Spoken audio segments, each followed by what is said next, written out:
Michigan is known as the one state in this union that can't get anything right. And Detroit is the one city in Michigan who we all know can't get anything right.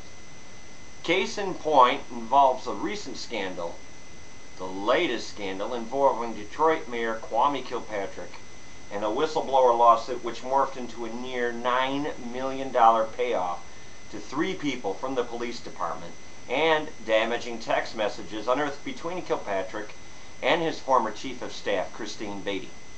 The city was in an uproar the day the scandal broke in the Detroit Free Press.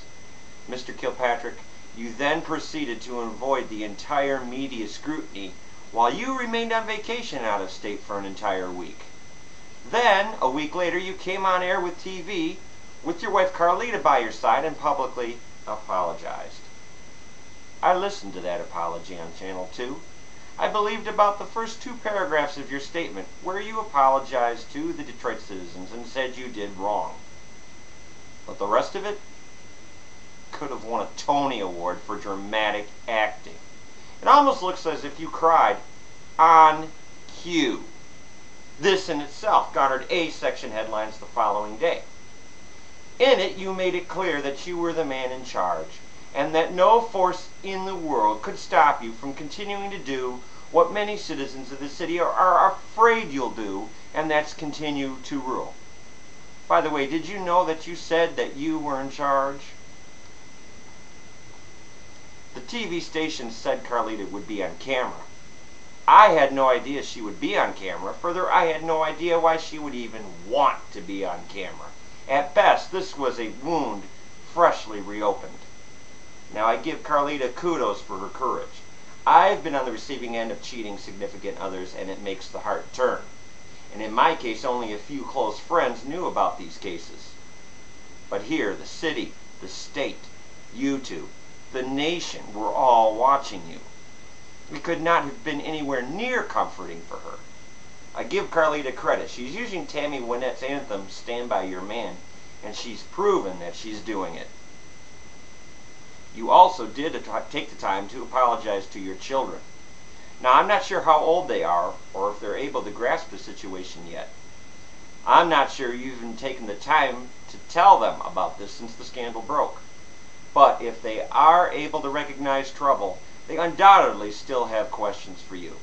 Because you, Mr. Kilpatrick, are the father figure and the main man in their lives. Myself, I would find it darn near impossible to be able to explain everything to them without more questions being directed toward me. Issues like this take time to solve. But I would have addressed this issue with them quickly.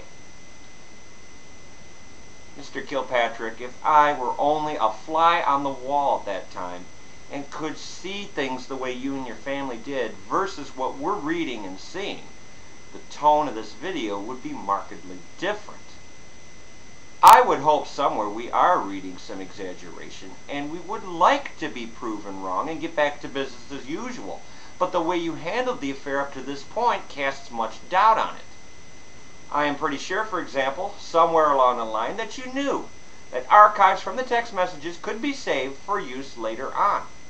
I would have assumed somewhere along that line that that thought had occurred to you.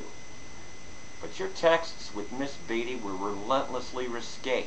Not just in what you may have done with her, but how you handled the end result of that whistleblower lawsuit, costing hard-working Detroiters $8.4 million in tax money. The city is having a hell of a time keeping its residents. You do not need no more flight of any color from the city. Did you extend your vacation intentionally? Were you trying to hide? Were you trying to avoid embarrassment? You could have at least told the people sometime within those 7 days you were gone that you acknowledged the problems and would sort them out when you returned home. But in all actuality, if you cared for your kids, you would have cut that vacation short in order to come back to Detroit, tackle the problem, and put them as well as your wife at ease a lot sooner than you did. Every move you didn't make, in effect, made the reporters and the newspapers more suspicious. Now, you've spent your time on talk shows on the radio with some longtime friends of yours, away from what you call biased media scrutiny. You say you're on a mission from God. Well, how could God, in His infinite wisdom, have even given you such a mission? One night you're out frolicking with Miss Beatty. The following morning, you're standing on the steps of a church alongside your wife, kissing her, and then telling the crowd assembled about the importance of God and family in your life barely 24 hours after your escapade. Now, how could you stand on the steps of a sacred place and blaspheme the steps you stood on? Now, God does not make mistakes, but God expects us to learn from the mistakes we make and take the steps necessary to right the problem. This has not been done. We are finding out more and more every day. And you are doing what you can to stem the flow of that information. You say you're angry at our local paper, the Detroit Free Press, for finding out and unearthing these text messages, which are at the center of the scandal. Well, newspapers have a law in their favor entitled the Freedom of Information Act. And in between their sensationalistic reporting about the so-called Hollywood stars, they do try to unearth the wrongdoings of society. It's the reporter's job to research and to report on that research so that we can find out what's going on. Secrets are no longer secret in the wireless age. We all have backgrounds, but it's in how we handle them that makes us the people that we are. Not many are seeing you in the way you want to be seen. You also say that you have rebuilt Detroit and that it's on the way up again. Now, I've been with my cab company 5 months as of this taping.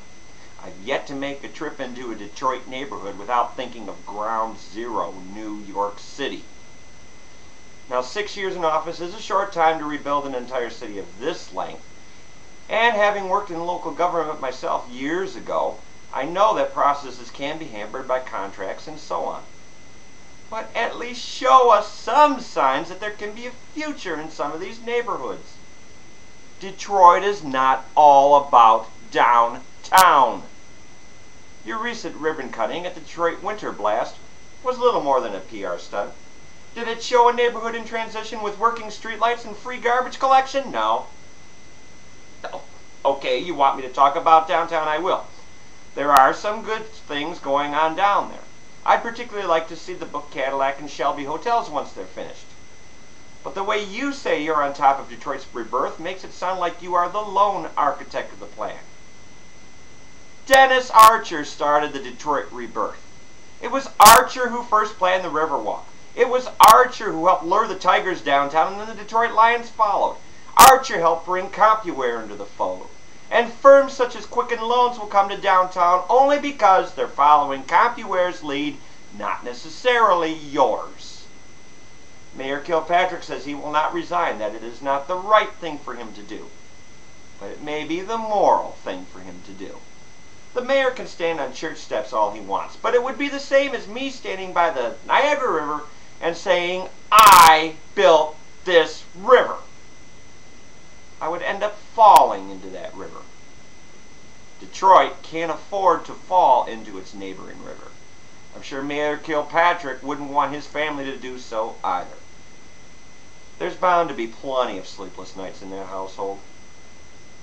Now, wouldn't it be better for Kwame Kilpatrick if he watched the coverage in comfortable, informal wear in his own personal living room than in a stiff three-piece from the Coleman Young Municipal Complex? Thank you for viewing.